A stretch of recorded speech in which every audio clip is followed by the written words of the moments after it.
打追加剂第二剂啊，第二追加剂，也就是第4剂。今日下晝台大病院內底，行政院長蘇貞昌今日聽醫師講話，準備做第4劑預防針。還有這個變異株，所以打好疫苗，打滿。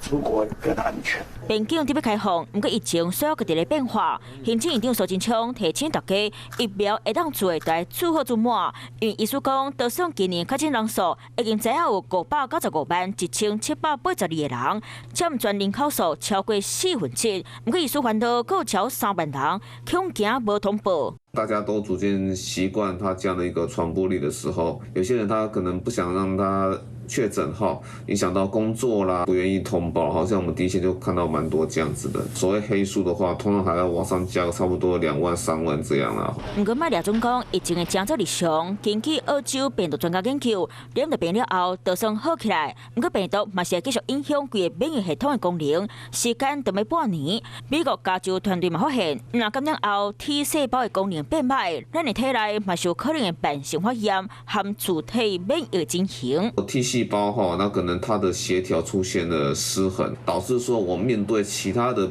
病原體，突然全部都變得免疫力比較差，就是其他的新型疾病哈，那出來的一個機會。就算今麥時代愛和疫情共存，不過嘛是要加注意家己嘅身體狀況，較袂閣得到別個疾病。